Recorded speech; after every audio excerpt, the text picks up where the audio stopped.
Hello friends. आज का जो हमारा डिस्कशन है टॉपिक का वो है ITR 1 में क्या चेंजेज आए हैं, क्या न्यू रिक्वायरमेंट्स आई है ITR 1 में। जैसा कि हमने पिछले वीडियो में डिस्कस किया था कि हमारी एप्लीकेबिलिटी ऑफ ITR हमारे कौन से एप्लीकेबल होंगे टैक्स पेयर्स के लिए based on their source of income. तो आज के वीडियो में हम डिस्कस करेंगे कि हमारे जो ITR हैं ITR 1 to 7 इसमें क्या न्यू रिक्वायरमेंट आई है in compare to previous year.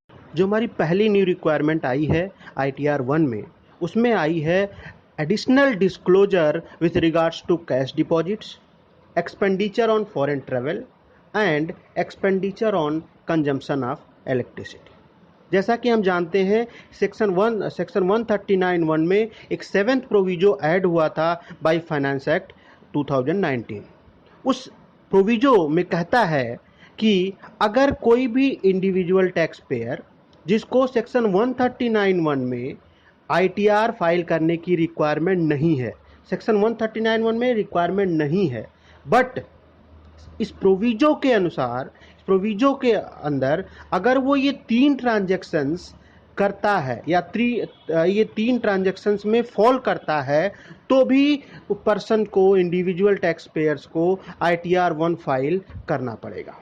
इसका मतलब अगर 139(1) में कोई इंडिविजुअल टैक्स पेयर फॉल नहीं करता, 139(1) की वजह से उसको ITR फाइल करने की ज़रूरत नहीं है, बट ये जो 7th प्रोविजो है उसकी वजह से भी ITR फाइल करने की रिक्वायरमेंट हो सकती है। 7th प्रोविजो में 3 ट्रांजैक्शंस को उसने बोला है। पहला ट्रांजैक्शंस क्या है कि have you deposited amount or aggregate of amounts exceeding 1 crore in 1 or more current account during the previous year. इसमें कहीं भी सेविंग अकाउंट की बात नहीं, इसने क्लियर कट करंट अकाउंट की बात की है। तो अगर किसी भी इंडिविजुअल टैक्स पेयर ने अपने करंट अकाउंट में 1 करोड़ रुपए उससे ज़्यादा, 1 करोड़ रुपए से ज़्यादा अगर डिपॉजिट किया है और उसको सेक्शन 139(1) में ITR फाइल करने की रिक्वायरमेंट नहीं है, तो इस रिक्वायरमेंट की वजह से उसको ITR फाइल करना पड़ेगा। ये थी पहली रिक्वायरमेंट। दूसरी क्या रिक्वायरमेंट है कि have you incurred expenditure on amount or aggregate of amounts exceeding 2 lakhs for travel to a foreign country for yourself or for any other person. क्या अगर किसी इंडिविजुअल टैक्स पेयर्स ने प्रीवियस ईयर में अपने लिए या किसी भी पर्सन्स के लिए 2 लाख से ज़्यादा फॉरेन ट्रेवल के लिए अगर एक्सपेंडिचर किया है तो भी उसको ITR फाइल करना पड़ेगा, भले सेक्शन 139(1) की वजह से ITR उस फाइल करने की रिक्वायरमेंट ना हो।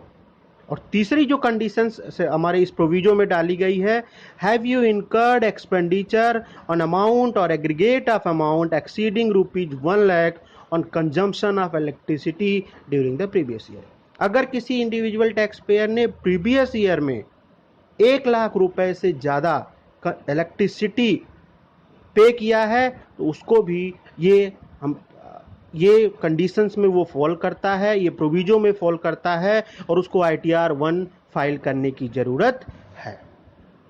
इन शॉर्ट समझ लेते हैं, अगर किसी भी इंडिविजुअल टैक्स पेयर को सेक्शन 139(1) की जो रिक्वायरमेंट है उसके हिसाब से ITR फाइल करने की ज़रूरत नहीं है, लेकिन अगर वो ये जो 7th प्रोविजो है सेक्शन 139(1) के जो 3 कंडीशंस दिए हुए हैं, कैश डिपॉजिट से रिलेटेड, कंजम्पशन ऑफ इलेक्ट्रिसिटी से रिलेटेड, या जो तीसरा दिया हुआ है हमारा एक्सपेंडिचर ऑन फॉरेन ट्रेवल से रिलेटेड, अगर इसमें फॉल करता है तो उसको ITR फाइल करने की रिक्वायरमेंट होगी।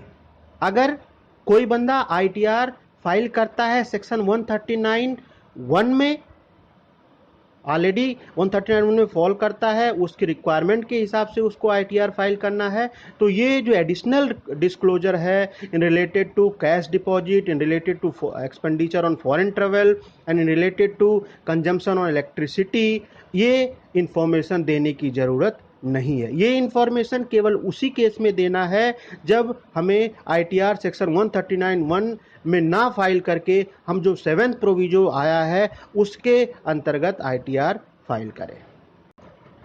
नेक्स्ट जो रिक्वायरमेंट आई है, रिक्वायरमेंट नंबर 2, उसमें एक न्यू शेड्यूल ऐड किया गया है ITR 1 में, schedule DI, detail of investments.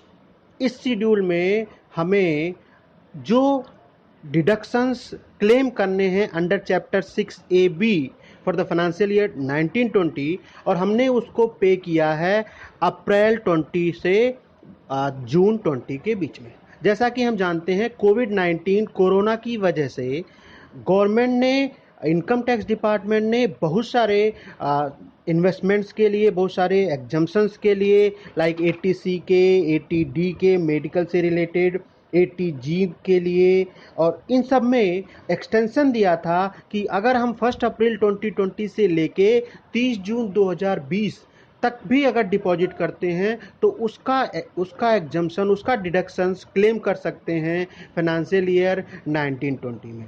इस रिक्वायरमेंट की वजह से, ये जो एडिशनल हमें बेनिफिट दिया गया था कोविड-19 की वजह से, उसकी वजह से ITR 1 में एक न्यू शेड्यूल ऐड किया गया, शेड्यूल DI। मतलब अगर हमने 1/4/2020 से 30 जून 2020 के बीच में कोई भी डिपॉजिट्स किए हैं, कोई भी पेमेंट्स हैं या कोई भी इन्वेस्टमेंट्स हैं जो एलिजिबल हैं under section 80C, 80D, 80E या 80G में, जो कोविड-19 की वजह से हमें मिला था, अगर है तो हमें शेड्यूल DI में डिस्क्लोज करना है और उसको फाइनेंशियल 1920 में हम क्लेम कर सकते हैं। अगर हम देखें, अगर स्क्रीनशॉट देखें ITR 1 का, तो सबसे पहले हमें जो पार्ट C होता है, हमारा पार्ट C है ITR 1 का, उसमें हमें सेलेक्ट करना है कि क्या हमने कोई भी इन्वेस्टमेंट्स, कोई भी डिपॉजिट्स, कोई भी पेमेंट 1/4/2020 से 30 जून 2020 के बीच में पे किया है, जिसका हमें एग्जम्पशन लेना है, डिडक्शन हमें लेना है अंडर चैप्टर 6A। अगर लेना है तो हमें यहाँ S सेलेक्ट करना पड़ेगा। जैसे ही हम यहाँ S सेलेक्ट करेंगे, हमारा जो न्यू शेड्यूल है, schedule DI, detail of investment, वो ओपन हो जाएगा। अगर हम यहाँ नो सेलेक्ट करते हैं तो हमें शेड्यूल DI भरने की ज़रूरत नहीं है। जैसे ही हम यहाँ S सेलेक्ट करते हैं, हमारा शेड्यूल DI ऐसे ओपन हो जाएगा। इसमें हम देखें, जो हमारा सबसे पहले सेक्शंस हैं, कौन कौन से सेक्शंस हैं वो दिया गया है। उसके बाद दूसरा जो कॉलम दिया गया है, eligible amount of deduction during financial 1920, ये हम जो मेन पार्ट C में डालेंगे वहाँ से ऑटो पॉपुलेट होके आएगा, और जो हमारा इस अमाउंट से जो हमने 1/4/2020 से 30 जून 2020 तक जमा किया है, डिपॉजिट किया है, पेमेंट किया है, वो हमें यहाँ अलग से डालना पड़ेगा। एक बार मैं और बताता हूँ कि ये उस केस में रिक्वायरमेंट नहीं है, ये शेड्यूल फिल करने के लिए, अगर हमने 1/4/2020 से 30 जून 2020 में कोई भी इन्वेस्टमेंट्स, कोई भी डिपॉजिट्स, कोई भी पेमेंट, ऐसे पेमेंट्स नहीं किए हैं जो एलिजिबल हैं for deduction under chapter 6AB for financial year 1920। अब जो तीसरी न्यू रिक्वायरमेंट है हमारी ITR 1 की, उसमें जो हमारा पुराना 80D का शेड्यूल था उसको रिप्लेस करके न्यू 80D का शेड्यूल डाला गया है, जिसमें हमें चीज़ें ज़्यादा बाइफरकेट करके देनी है, ज़्यादा डिटेल्स में देनी है। हम देखते हैं कि पहले हमारा शेड्यूल कैसा था। जैसा कि हम ऊपर देख रहे हैं कि सबसे पहले जो था हमारा, इस ITR 1 के पहले, यानी जो प्रीवियस ईयर के ITR 1 रहा करते थे, उसमें हमें इस तरह का डिस्क्लोजर देना था। Health insurance, medical expenditure and preventive health checkup में क्या क्या कितना कितना अमाउंट है, किस किस के लिए है, सेल्फ एंड फैमिली, पेरेंट्स, किस किस के लिए है, वो हमें देना होता था। और अब इस बार की ITR 1 से हमें ये जो ITR 1 का डेटा पार्ट C में है, ये ऑटो पॉपुलेट होके आएगा हमारे शेड्यूल 80D के शेड्यूल से। अब 80D का जो न्यू शेड्यूल है, उसका जो फॉर्मेट है, उसका जो फॉर्म है, न्यू फॉर्म है, वो ऐसा है।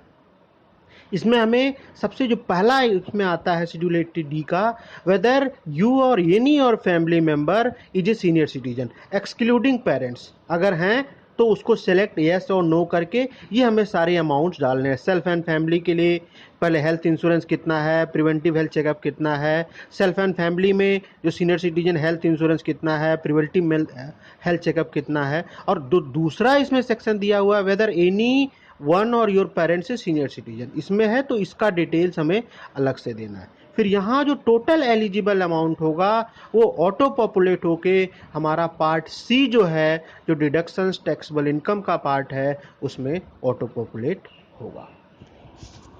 जो नेक्स्ट न्यू रिक्वायरमेंट है, ये बेसिकली न्यू रिक्वायरमेंट नहीं है, इसमें थोड़ा सा बाइफर्केशन आ गया। जो हमें नेचर ऑफ एम्प्लॉयमेंट दिखाना होता था हमारा इंट्रो पार्ट में, उसमें सबसे पहले गवर्नमेंट एम्प्लॉई दिखाना होता था, अगर चाहे वो सेंट्रल गवर्नमेंट का हो या स्टेट गवर्नमेंट का हो। लेकिन अब इसको बाइफर्केट कर दिया, उसके ड्रॉप डाउन में गवर्नमेंट हटा के central government, either central government और स्टेट गवर्नमेंट कर दिया है। तो ये हमारे 4 मेजर चेंज थे जो ITR 1 में दिस ईयर्स के लिए आए हैं। जैसा कि हम जानते हैं कि जो हमारे ITR की डेट है वो एक्सटेंड करके 30 नवंबर 2020 कर दी गई है फॉर द फाइनेंशियल ईयर 1920। तो अभी हमें वेट करना चाहिए टिल 30 जून, क्योंकि अभी हमारे TDS जो रिटर्न लास्ट क्वार्टर का फाइल करने का ड्यू डेट है वो भी 30 जून है। तो जिनकी सैलरी पे TDS डिडक्ट हुआ होगा, उनका हो सकता है कि अभी उनके एम्प्लॉयर ने TDS रिटर्न फाइल ना किया हो, तो वो भी अभी रिफ्लेक्ट नहीं हो रहा होगा। या अगर कोई एग्जम्पशंस लेना चाहता है तो अभी भी वो कोई जो 80C में, 80D में, 80G में, तो अभी भी वो 30 जून तक पेमेंट करके वो एग्जम्पशन फाइनेंशियल ईयर 1920 में क्लेम कर सकता है। तो मैं तो यही सजेस्ट करूंगा कि आप जिसको भी ITR 1 फाइल करना है और ITR 1 फाइल करना चाहता है, वो ITR 1 30 जून के बाद ही फाइल करे, क्योंकि उसके बाद कंप्लीट फिगर हमारी ऑटो पॉपुलेट होके लाइक TDS की फिगर ऑटो पॉपुलेट होके आ जाएगी। अगर हमारी TDS की फिगर ऑलरेडी दिख रही है और हमें पता है कि यहीं से TDS आना और दिख रही है, तो हम ITR 1 फाइल कर सकते हैं। और वैसे भी ITR 1 जो है हमारा पोर्टल पे लाइव हो गया है, इसका जावा वर्जन, एक्सेल वर्जन या जो स्कीमा बोलते हैं वो पोर्टल पे आ गया है। तो ITR 1 फाइल कर सकते हैं जिनका TDS ऑलरेडी पोर्टल पे 26 ES में शो हो रहा है। अगर 26 ES में नहीं शो हो रहा है तो अभी बेटर है कि वेट कर लें हम 30 जून तक, उसके बाद ही फाइल करें। ड्यू डेट इसका बढ़ा के 30 नवंबर 2020 कर दिया गया है। इससे रिलेटेड या किसी और टॉपिक से रिलेटेड किसी की कुछ क्वेरी है तो आप हमें मेल कर सकते हैं, सजेस्ट कर सकते हैं।